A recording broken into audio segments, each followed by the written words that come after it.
Is it recording still? Cool.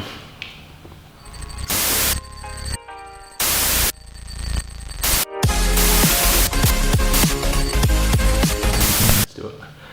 All right, guys, so first up, I want to actually discuss the nature of a frame from the bottom.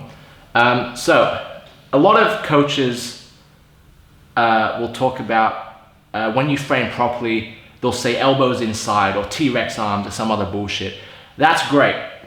However, I think that a lot of things get lost in translation, or a lot of expectation is put on a student, especially someone that started, to actually unpack what that means. What a good frame is. All right, so let's just do a thought experiment before we start. Let's do this. So Jono's just gonna chill over me, hovering over me in a threatening way. I'm gonna have my elbows inside, and Jono's gonna try and separate my arms right now. It's gonna push him to the ground. Yeah, is that hard? Mm-mm. So what you're gonna find first up is, I have my elbows inside. It's everything, it's everything a coach will say. Elbows inside, like they're to my body.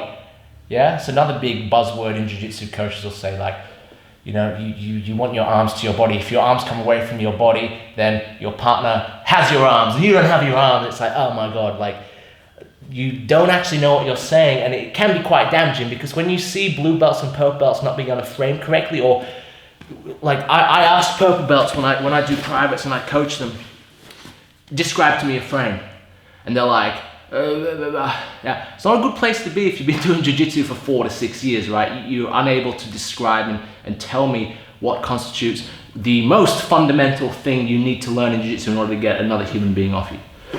So let's continue with our thought experiment. I am now going to frame correctly, okay? I'm not like, and by frame I don't mean I'm pushing on Jono right now. I mean I'm going to create effective structure with my arms, because that's what a frame is, right? So now I'm going to frame correctly. Jono's going to try to separate my arms. Some would say that's difficult, Stephen. Ooh. All right, so at home, have a think about now what's happening. Okay, I'll give you a minute. I got time. I'll wait. Thinking about it? Yeah, good. So I'm going to tell you now what an effective frame is. Yeah. When I'm lying on my back now, what's active? My head is off the mat, which means my core is active. My back is active, my chest is active, my arms are active, and my lats are active. That's when you're squeezing inside. That's why a lot of coaches will tell you elbows inside, and they don't understand what that means.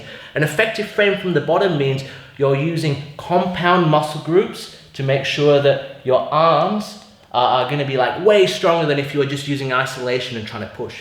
Think between doing a curl or a full chest press. And think about the compound muscle groups involved and the difference in strength and ability to shift weight in those situations, okay? That's the analogy I want you to think of when it comes to framing. When you frame, when I was a white belt, blue belt, man, I've had ranks tell me I don't like framing on someone's hips and bottom side control because I feel like I can get wrist locked. Well, it's like, yeah, of course, because you don't know how to frame. Right now, your concept of a frame is I touch Jono's hip with my straight arm and I have a frame. No, that is not a frame, okay? Because your elbows are inside, it doesn't mean you've got a strong frame. Because your arm is straight, it doesn't mean you have a strong frame. What constitutes a strong frame, whether you're in your prayer position, whether you're framing out now in order to create more and more space so you can move your hips, is you want those 4 major muscle groups involved. You want your core, your chest, your lats, and your back involved, and you should feel them whenever you're framing on your partner. Okay, and that's really a complete description of a strong frame in any situation.